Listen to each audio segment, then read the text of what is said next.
ACRYLIC paint today is Gliden Essentials in eggshell. And our pouring medium is Vaspar Ultra and Varathane Polyurethane Triple Thick, 4:1 ratio. I didn't use the bottom color, but the rest of the colors are right there. Our cell activators today are carbon black and titanium white. Those are mixed with 4-part Floetrol, the Australian Floetrol, to 1-part paint. If it's too thin or too thick, just spend some time and play with it a little bit. You can either add not as much or just a little extra paint, depending on your likes. I'm putting down the pillow paint now. Again, this is the Gliden Essentials. I'm going to put down a fairly good amount of paint here, but I don't want too much because then you have to spin it more to get it to flow across. Next thing is the DecoArt Pewter. It's an extreme shade. It's a blue-gray paint that really works for a dark flood color.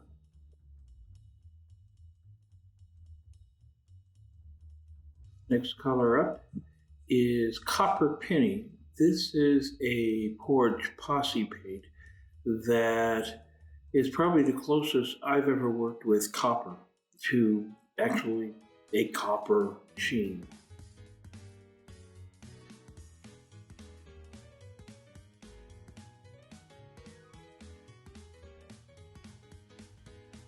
I'll list the link to the page where I got that paint at the down on the bottom. My next paint is a combination of ore, like TLP, and 24 karat gold, the DecoArt. This is the extreme sheen.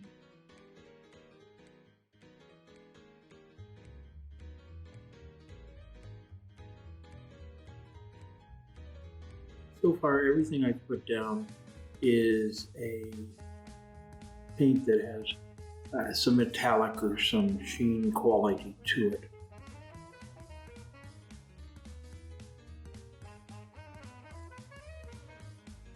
And I don't have much of this left, so I'm just putting down a line on both sides of the gold.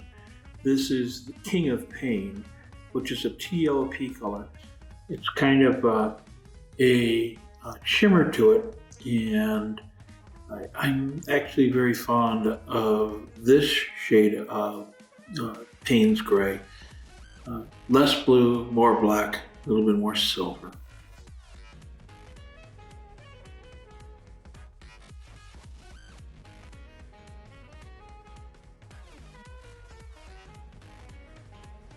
My next color is Quinacridone Nickel Azure Gold.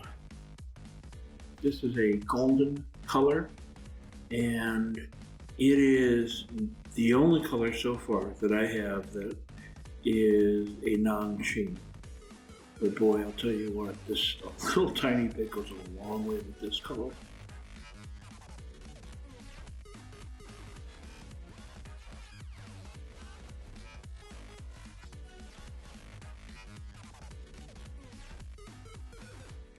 If you can see, I'm putting a very small line on both sides of that Payne's Gray. Okay, I'm loading the back of my my swiping tool. The first one down was carbon black, and then I'll put a little bit of titanium white on top of that. My cell activator again is 1 part of paint to 4 parts of Australian Floetrol. This batch was just a little bit thin, so after this shooting I added a little bit of paint to thicken it up just a little bit.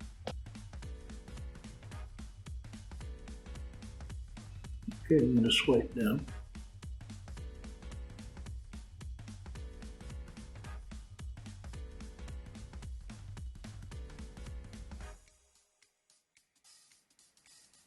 Then the cells open up a little bit.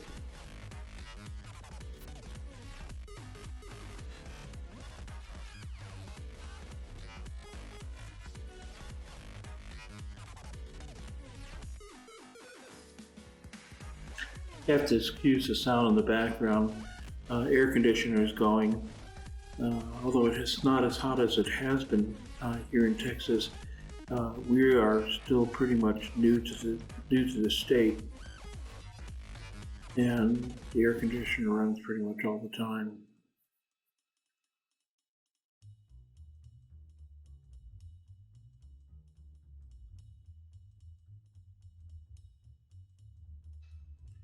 I'm going to stretch this out, try to open up the cells, hoping to walk it back to the back and to the front to get my coverage across the canvas. There is quite a bit of paint here, so it's not going to be a problem getting it to cover. I don't mind a little bit of negative space, but I don't know how much I actually get with this one.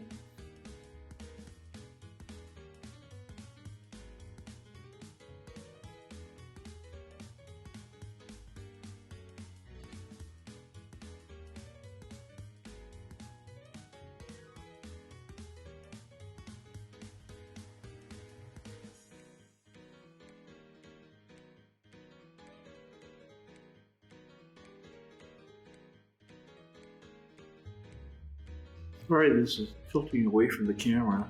It makes it difficult to see what's going on. I'm just walking the paint to get it to get as much coverage as I can before I actually spin a little bit. Spinning is what actually opens up the cells. Centrifugal force is what causes the paint to go over the sides, and you need to really make sure I get a lot of this paint off. It'll aid in the way that it dries.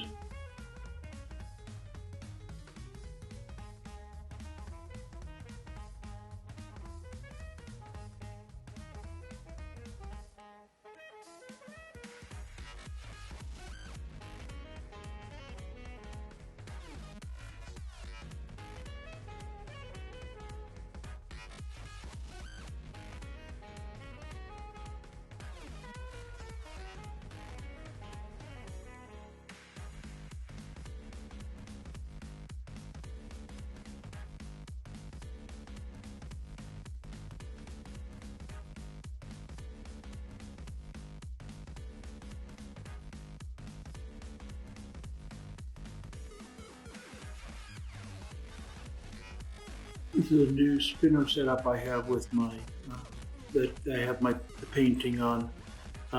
Mitchell with Rain and Pours had made recommendation of how to build a block on the bottom of the to attach to the spinner, and I'm seeing the benefit of it. I have 3 different size boards that have the same. Hope that helps a little bit. I can't pull much further back than that because you're not going to be able to see when we get closer to spinning. You can see that I'm stretching it out and I'm getting quite a few cells through the middle part and some lacing up on top. I think that's probably going to go away as this stretches out. Unfortunately, when you're stretching, you're going to lose parts of it that you really like. It's just the nature of the beast.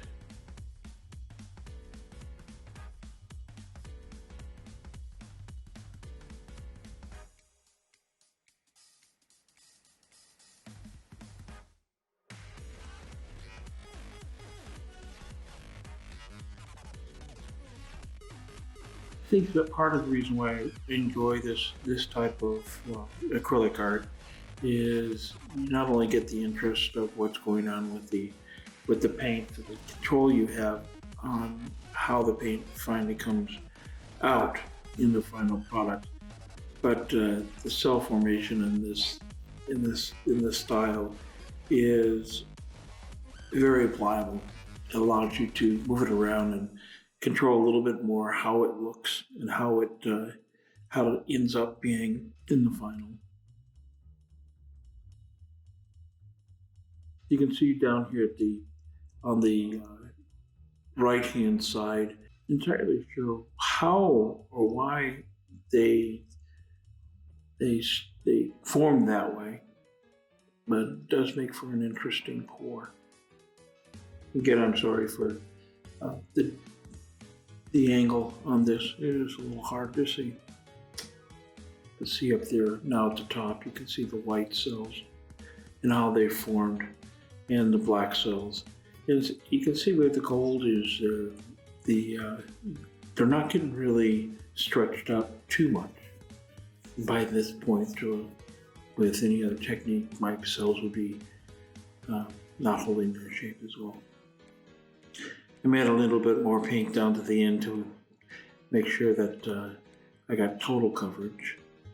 I'm also taking some of the paint off so that when I spin this, I don't wear it. Because the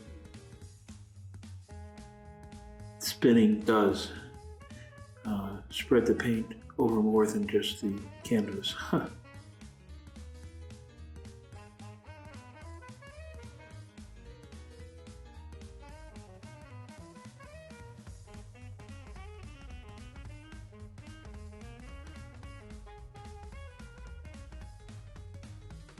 Doing the voiceover on this, after the fact, the painting has dried, and it did dry beautifully, and pretty much the way you saw at the end of this video.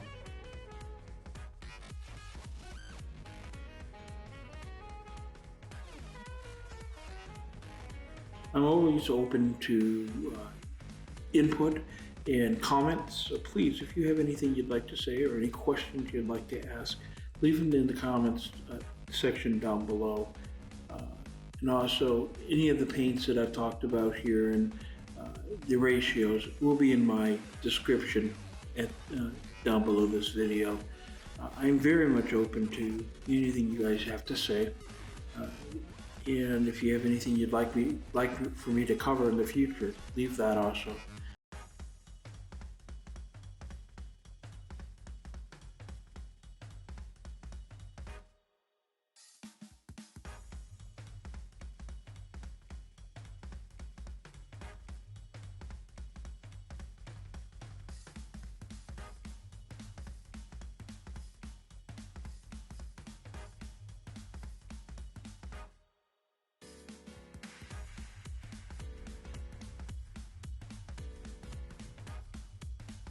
I'm always open to ideas. Definitely in the future will be a DIY video explaining how I mix my paints and my pouring mediums and some more specifics on the things I use to put those together.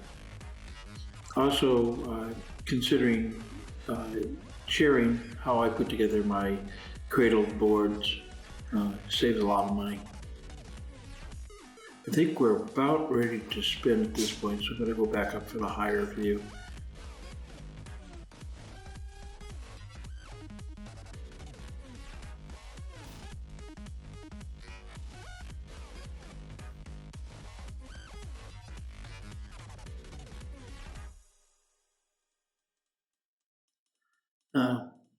Well, I spin for two purposes. Number one, and I think I've already mentioned, is to open up the cells, and the centrifugal force of the spinning allows the paint to flow over the side. You can get rid of some of the paint that's on the canvas, mainly because when this dries, you want as thin a paint layer as you can manage to get to allow this to dry correctly. Too much paint often will cause the painting to crack.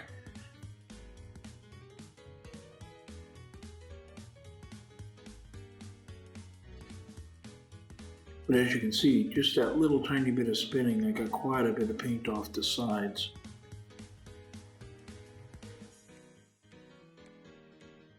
Yeah.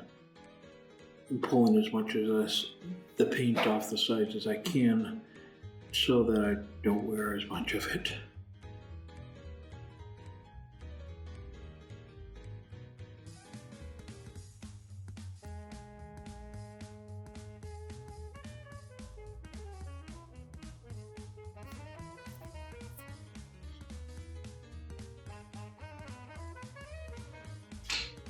A little bit of spinning in the opposite direction. At least I think it was the opposite direction.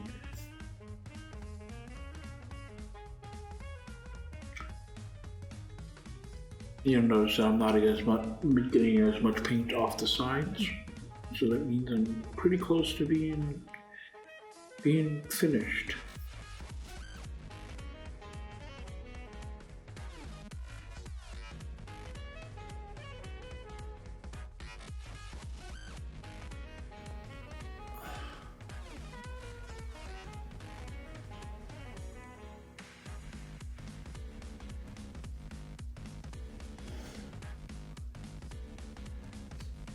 Thanks for stopping in today, and if you thought your experience here was worthy, please take the time and give us a like, subscribe, and ring the bell for notification.